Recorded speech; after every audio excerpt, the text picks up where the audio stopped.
สาวแตงอ่อนก็ได้บ่ให้มันลามไปพุ่นแหละจังหน่อยก็เอาตัวนั้นมาจูดทิมใจ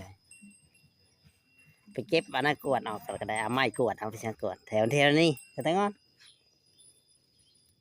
เขาอยากให้เจ้าวนมี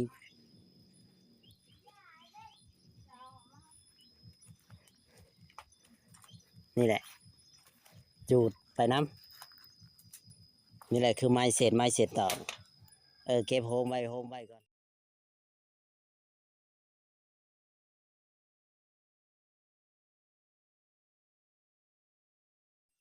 เดี๋ยวก็เอาไปทิมเอาไม้ใหญ่ๆนี่ก็ปวดกันเลยผ้ามีดกับบ่มีบาดเดียวนี่คือพวกในขยะขยะไม้ตัวนี้ก็เอาไปไว้บนอื่นก็ได้เอาไปได้อยู่บ่ไม้ยาวๆไปบ่ได้อีกบ่มีบนไว้อีกเพิ่นสิมาเอาบ่อ๋อจะเมื่อใส่หัวแล้วฉันเฮาก็เก็บเอาแต่ขยะนั่นแหละออกไม้กับปลาเรื่องนี้ก่อนเพราะว่าเพิ่นสิเอาไปเฮ็ดหัวเพิ่นอยู่ก็เอาพวกขยะในนี้แหละเอาไปพวกเศษนี่ครับไปมันยังชีได้แปลนไปน้ำเก็บมาจูดรถครับแตงอ่อนมันสิได้แปลนตัวเองอ่ะแล้วไฟสะอาดกับเซลของสะอาดเดี๋ยวเบิ่งมันก็สะอาดมันก็ดีกว่าเฮาบ่จูดบ่หยังอีกเศษอันนั้นนะเอามาจูดรถมันจะได้แปลนเจ้าอ่ะแล้วนี่ก็เก็บเอาเศษไม้เศษตอกน้อยๆนี่เก็บไปน้ำเดี๋ยวเอาเท่านั้นกันสังกะสีเขาก็เก็บไว้ต่างหากเขาก็มัดแล้วเขาก็เอาไปทิ่มมาดูมันสิบปาดมือปาดตีนเจ้าของได้ปะนั้นให้มันลามมาพี่แหละจากมันค่อยเผาไปเรื่อยๆเราก็จะให้มันแปลนกับแปลนเฮือนพระเฮือนเจ้าแล้ว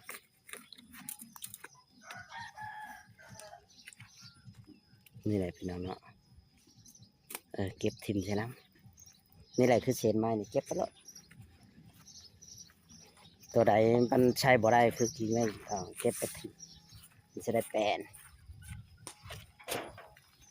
สะอาดกับเจ้าของและสะอาด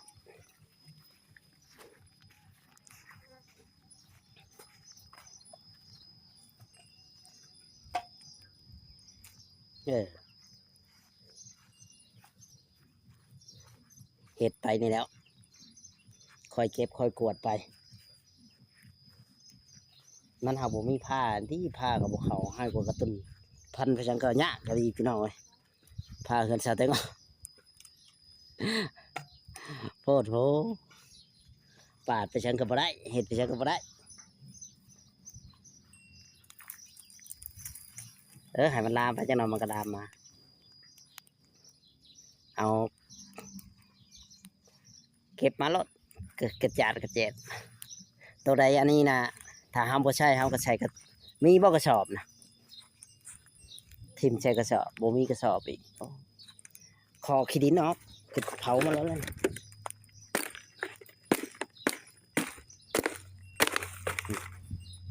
คอขี้ดินออกกระจูดรถคือแบบนั้นมันยังแปลนไปน้ำกวบลงเลยกับคอขี้ดินออกแล้วกระจูด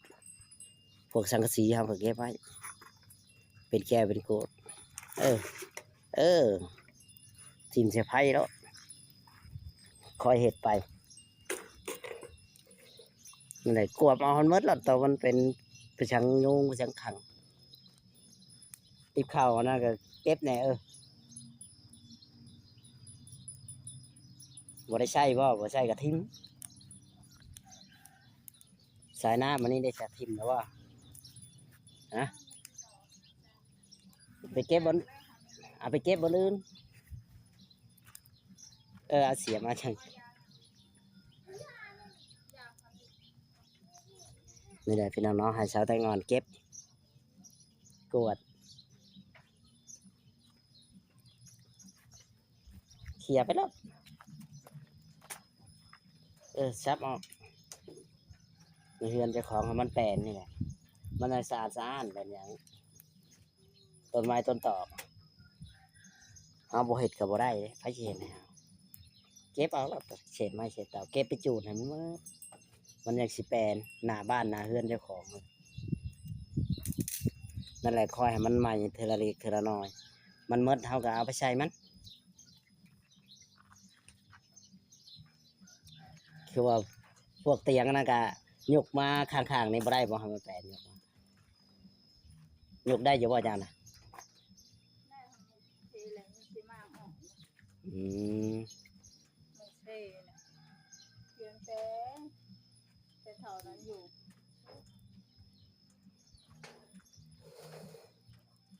เป็นตัวเอง เออแบบนั้นแหละคอยจูดไปคอยจูดเลยเก็บไปกิ่งทอนะเก็บไม่บ่เอาคันบ่เอานะเอาว่าหรือบ่เอา เอา เอาก็เก็บไว้ผูกไว้พี่ก่อนก็ได้ไว้เฮือนก่อนก็ได้ขัดสิเอาพระสิไปถิ่มชาชายขัดสิต่อกับป้าเฮือนก่อน มันยังสิได้แปลนไปนำเสื้อผ้านะเพตากก็ยังในเตียงแบบนั้น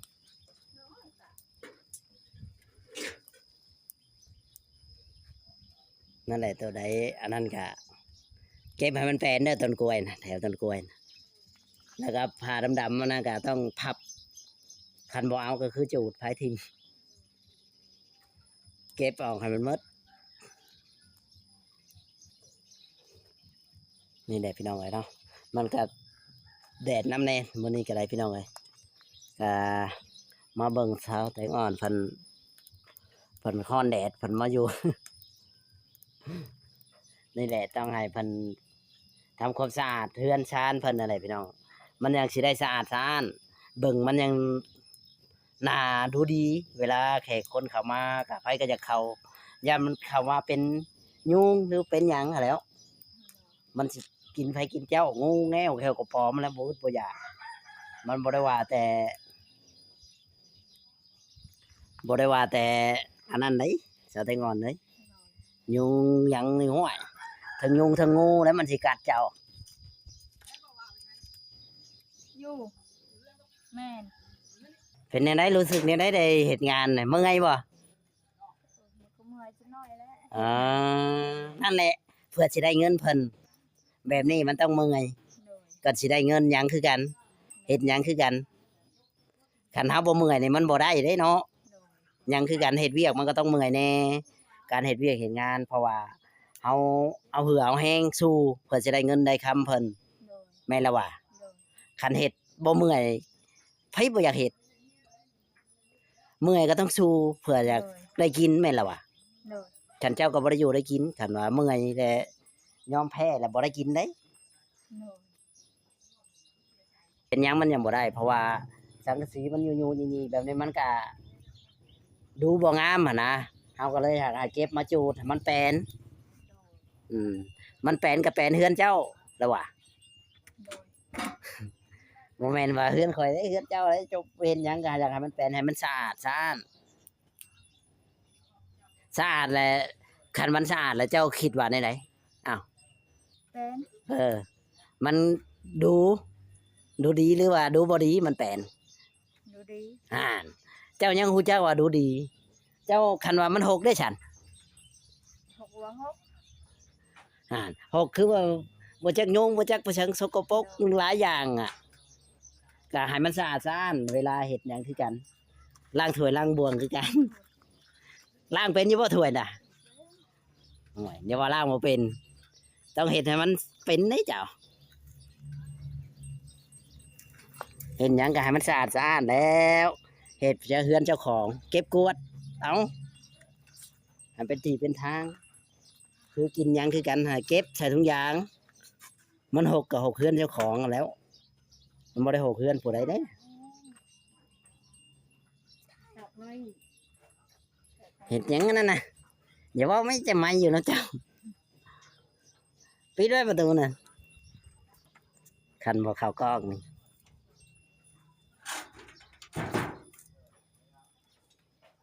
ลืมปิดตัวนี้โอ้ยนี่แหละสาวแตงอ่อนเนาะ โดย อ๋อ โดยโอเคพี่น้องเลยคลิปนี้ก็สิบ่มีหยังหลายก็สิขอจบคลิปไว้ก่อนพบพ่อกับคลิปต่อไปพี่น้องเลยเนาะทางบ่จอยก็สิเบิ่งสาวแตงอ่อนเพิ่นเก็บกวาดว่าสิแปลนชำใดแล้วมันบ่แปลนก็ต้องคุมให้เพิ่นให้มันแปลนได้หมดนี่ โดย สิอยากเบิ่งผลงานว่าเฮ็ดได้ชำใดเนาะเฮ็ดได้แม่นบ่